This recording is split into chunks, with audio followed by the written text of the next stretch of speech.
Hello, how are you student? कैसे हो आप? तो 10 मिनट के रिवीजन में आज है हमारा दूसरा वीडियो में सबसे पहले है third chapter chemical kinetic. Third और फोर्थ चैप्टर को हम 10 मिनट रिवीजन ले रहे हैं। तो थर्ड चैप्टर है केमिकल काइनेटिक। इस बार जो आने वाला है एग्जाम में उसी को हम बार बार रिपीट कर रहे हैं। क्यों? क्योंकि वो अगर हमें अच्छे से आता है तो हमारी एग्जाम अच्छे जाएगी। तो सबसे पहले है केमिकल काइनेटिक में रेट ऑफ केमिकल रिएक्शन। और हाँ बच्चों, स्टूडेंट्स, आप देखो जैसे जैसे मैं करवा रही हूँ वैसे आप एक नोट में लिख लो। ये सब है 10 मिनट रिवीजन। मतलब कि आप एग्जाम से पहले, एग्जाम अगर देने जाना है 3 o'clock, तो आप 1 o'clock इसको रिपीट कर लो। 1 घंटे में सारे के सारे चैप्टर है वो रिपीट हो जाएंगे। फिर देन 1 आवर्स आप थोड़ा सा रेस्ट कर सकते हो। मतलब रेस्ट मतलब सोना नहीं है, सिर्फ आपको बैठ के थिंक करना है कि ये कैसे पूछेंगे, वो कैसे करेंगे, उनका आंसर कैसे देंगे, ये सब करना है। तो लास्ट मोमेंट तक हमें पढ़ना नहीं है, इसीलिए हम ये रिपीट को देख रहे हैं। ये रिवीजन है, रिवीजन को अच्छे से देख रहे हैं। आप लिखते जाओ, मैं तो ये मान रही हूँ लिखते जाओ। और हाँ स्टूडेंट, सब्सक्राइब कर दो और लाइक कर दो, ताकि आपको मेरे वीडियोस ये जो मैं बार बार बना रही हूँ आपके लिए वो 1 by 1 तो आपको मिलते रहे। तो सबसे पहले है rate of chemical reaction. Reaction कैसे होती है? R opposite P, reactant opposite product. Rate of depression मतलब आर है वो धीरे धीरे कम हो रहा है। आर क्या होगा? तो कि रिएक्टेंट धीरे धीरे कम होगा टाइम के अकॉर्डिंग। तो उसका आएगा minus delta R upon delta T, क्योंकि वो कम हो रहा है इसलिए माइनस। तो प्रोडक्ट है वो अपियर हो रहा है, ये डिसअपियर हो रहा है, ये अपियर हो रहा है। तो increase of concentration of P and time taken, जितना टाइम लिया उस टाइम में वो आएगा plus delta P upon delta T. उनके ग्राफ को देखा जाए तो ये है टाइम और कॉन्सेंट्रेशन के ऑपोजिट का ग्राफ है। तो यहाँ पे ये जो ग्राफ लिया उसमें देखो रिएक्टेंट है धीरे धीरे कम हो रहा है और प्रोडक्ट है धीमे धीमे इंक्रीज हो रहा है। उसका स्लोप लेना है, मतलब उसकी एवरेज निकालनी है। तो यहाँ पे फर्स्ट T1 टाइम पे कितना उसका रिएक्टेंट है, तो कि यहाँ पे होगा। T2 टाइम पे अभी कम हुआ तो यहाँ पे होगा। और उन दोनों के बीच में एक स्लोप अच्छे से ऐसा कॉर्नर बना के उसकी वैल्यू फाइंड कर सकते हैं, यहाँ से T1 T2 और यहाँ से R1 R2 के बीच की। उसी तरह यहाँ पे T1 T2 और R2, पर यहाँ पे क्या है, T1 ये है जो इंक्रीज हो रहा है और T2 ये है जो इंक्रीज और ज्यादा हो रहा है। तो उनकी जो वैल्यू निकलती है उसके बेस पे हमें एक एवरेज मिल रहा है, जिसको हम स्लोप भी कहेंगे और एवरेज भी निकाल सकते हैं। ऐसे ग्राफ से हम इसको इजीली एवरेज निकाल सकते हैं। अब ना ये हो गया। इसके बाद फैक्टर अफेक्टिंग बराबर रेट ऑफ रिएक्शन बराबर rate influencing rate of reaction, reactant के ऊपर डिपेंड होते हैं एंड देन प्रोडक्ट के ऊपर डिपेंड होते हैं और उस प्रोपोर्शनल होते हैं रिएक्टेंट के। रेट ऑफ रिएक्शन के इज कांस्टेंट है। ए और बी, मान लो दो रिएक्टेंट है तो ए और बी, ए की एक्स और बी की वाई पावर दी है। पावर क्या है? वो उसके मोल्स बताते हैं। और यहाँ पे पावर हो है, पावर को एडिशन करते हैं तो ऑर्डर ऑफ रिएक्शन मिलता है। रेट कांस्टेंट के की कांस्टेंट के है, उनका यूनिट क्या होगा? Concentration 1 - n time. क्लियर? यहाँ पे मैंने एक टेबल बनाया हुआ है जो टेक्स्ट बुक में भी दिया हुआ है, तो आप इस टेबल को देख लो। 1 मार्क्स के लिए बहुत इंपॉर्टेंट है, 2 मार्क्स में भी पूछ सकते हैं हमें। तो जीरो ऑर्डर में अब उसका यूनिट क्या होगा? Mole litre inverse second into 1/मोल लीटर इनवर्स। तो mole litre inverse second inverse. First order reaction में first mole litre inverse second into mole 1/मोल litre inverse equal to second inverse. And second order reaction में होगा mole litre inverse and second 1/मोल litre inverse square. तो mole litre inverse litre and second square. तो आप है ना मेरे वीडियो को पॉज करते करते ये शॉर्टकट है वो सारे लिख लो। लिखना इज वेरी इंपॉर्टेंट, लिख लो। क्लियर है? नाउ सेकंड के लिए भी मैंने एक टेबल बनाया हुआ है। तो टेबल है वो इस तरह से मैं दिखा रही हूँ 1 by 1 आपको ऐसे टेबल बनाया हुआ है मैंने। तो टेबल में क्या करना है, इंटीग्रेशन रेडी, जब हम फर्स्ट ऑर्डर का इंटीग्रेट लेते हैं, जीरो ऑर्डर का लेते हैं, उसके साथ उसका हाफ लाइफ भी लेते हैं, तो इनको मैंने यहाँ पे बनाया हुआ है। तो वो हम देख लेते फर्स्ट और सेकंड ऑर्डर के लिए। यहाँ पे type of reaction, R opposite P, R opposite, rate of rules dr upon dt equal to minus K and dr upon dt equal minus K R. देखो ये बराबर नंबर दिया हुआ है, first order and second order के लिए है, sorry zero order और फर्स्ट ऑर्डर के लिए है। क्लियर है। इंटीग्रेटेड रेट रूल्स क्या रहेगा, K T equal to R zero minus R, और फर्स्ट ऑर्डर में दिस इज फर्स्ट ऑर्डर, ये ऊपर का है वो जीरो ऑर्डर का है, K equal to 2.303 upon T log R zero upon R, या तो उसको K T L N R zero upon R से भी लिख सकते हैं। स्ट्रेट लाइन स्लोप की कैसी बनेगी, R opposite T L N R upon T, straight line उनके होंगे। यहाँ पे मैंने नीचे स्ट्रेट लाइन स्लोप सारे दिए हुए हैं, आप लिख सकते हो पॉज करके वीडियो को। Half life delta, sorry R concentration, R starting का है मतलब initial upon 2k and L N 2 upon K equal to 0.693 upon K. Clear है students. Then concentration time inverse और mole litre inverse, mole inverse, litre inverse, second inverse, time inverse और या second inverse लिख सकते हो। Clear है students.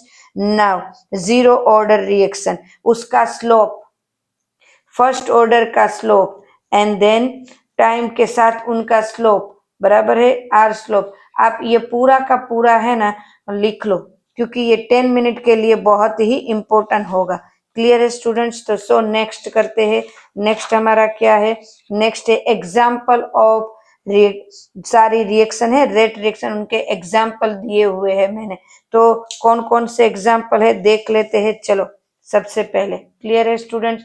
तो सबसे पहले हमारा एग्जाम्पल है जीरो ऑर्डर का 2Na3 और उसका टेम्परेचर, प्लेटिनम कैटेलाइज के अंडर में ये वर्क होता है N2 and 3H2 बराबर। सेकंड उनकी ही है 2HI और हम N कैटेलाइज है उनका और हम H2 and I2।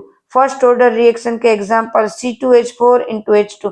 देखो उस टाइम याद नहीं रहेंगे, हमें याद भी नहीं आएंगे, तो ये एक बार अगर देख लिया होगा लास्ट मोमेंट में, ये सिर्फ नजर घुमाई होगी इसके ऊपर तो भी याद रह जाएगा। पूरा चैप्टर पढ़ते हैं तो कभी कभी कुछ चीजें भूल जाते हैं, बट लास्ट मोमेंट पे जो करते हैं ना वो याद रहते हैं। C2H4 plus H2C2H6 rate K into C2H2। Then उसके बाद all nature and artificial radioactive density of unstable nucleus take place by first order reaction। मतलब जितनी भी ये न्यूक्लियर रिएक्शन हो रही है सारी की सारी फर्स्ट ऑर्डर रिएक्शन ही होती है। रेनॉन 226/88 उसमें उसको ब्रेक होता है, या तो उसका न्यूक्लियर जो पार्ट होता है वो दो पार्ट में डिवाइड होते हैं, helium and Renan 222 and H6 बराबर है। चलो डीकेसी होती है तो वो उन दो पार्ट में कन्वर्ट होते हैं। N2O5 एंड N2O डीकम्पोजिशन वो भी एक रिएक्शन है। वो किसकी रिएक्शन है, तो कि ये जो रिएक्शन है सैडो रिएक्शन में भी आती है, स्यूडो रिएक्शन में और भी आती है, जीरो ऑर्डर में ये ले सकते हैं, zero order and nth order reaction मतलब कितनी बार जो चले, फर्स्ट नहीं सेकंड नहीं n टाइम्स जो चले वो रिएक्शन। तो उसकी जो फॉर्मूला है T1/2 is proportional to 1/R constant, starting में जो लिया है वो concentration N-1 and said of first order reaction example it's very easy. C12H22O11 plus H2OH plus C6H12O6 glucose and fructose and rate K, ये जो हमारा concentration लिया है वो। तो ये सारी की सारी है, बहुत इंपॉर्टेंट है, उसको ऐसे ही करो क्योंकि ये है ना जल्दी से याद रह जाएगी हमें। देन उसके बाद इंपॉर्टेंट टॉपिक है हमारा, कौन सा टॉपिक है, temperature depends on the rate of reaction. Temperature किसके ऊपर डिपेंड होते हैं, टेम्परेचर रेट्स के ऊपर रहते हैं बराबर है। ये तो रेट जो होता है वो टेम्परेचर के ऊपर डिपेंड होते हैं, दोनों एक दूसरे के ऊपर डिपेंड होते हैं। Rate of is proportional to T2 minus T1 upon T0।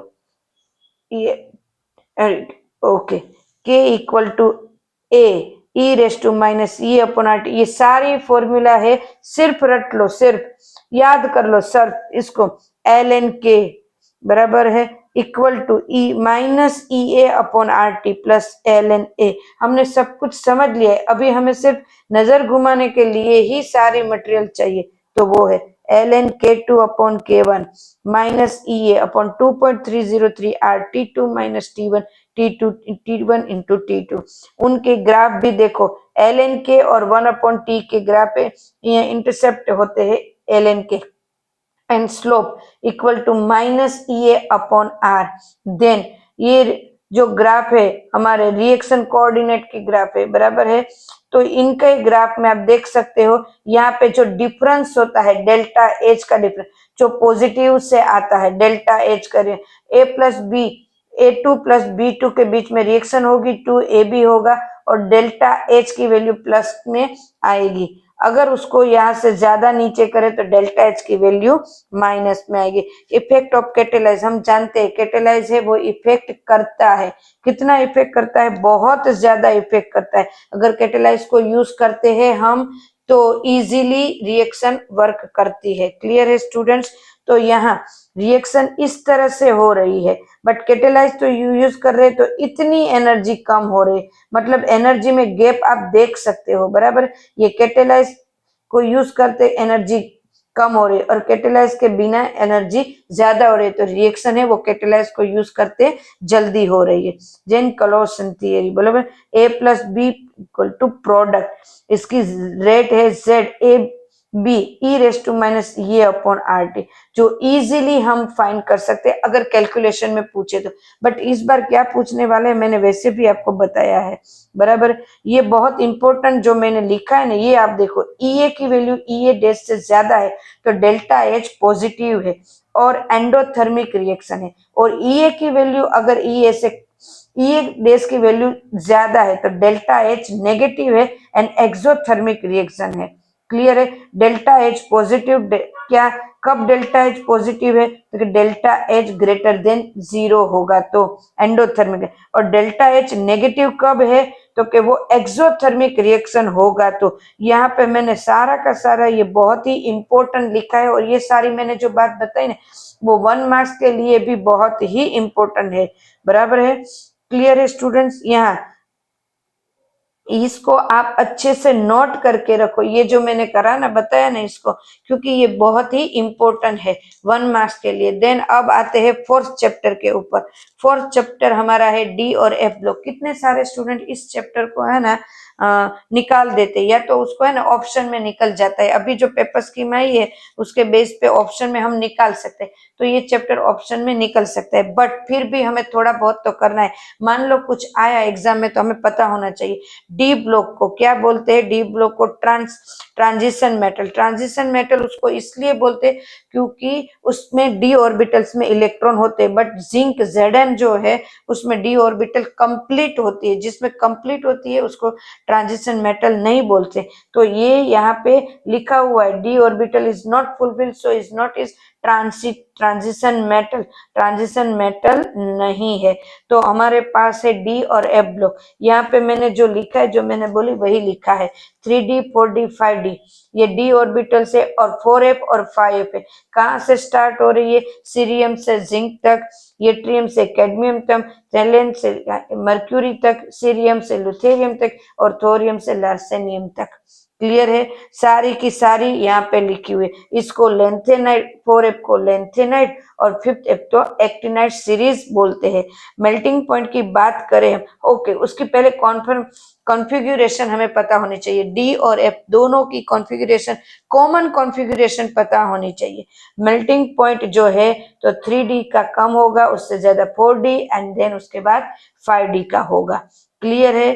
Transition electron के लिए डी इलेक्ट्रॉन कंप्लीट प्रॉपर्टीज नहीं होनी चाहिए, बराबर, फुलफिल इलेक्ट्रॉन नहीं होने चाहिए। मेल्टिंग पॉइंट के बाद आएंगे एंथैल्पी एटम्स, तो कि 3D की एंथैल्पी कम होगी और 5D की सबसे ज्यादा होगी।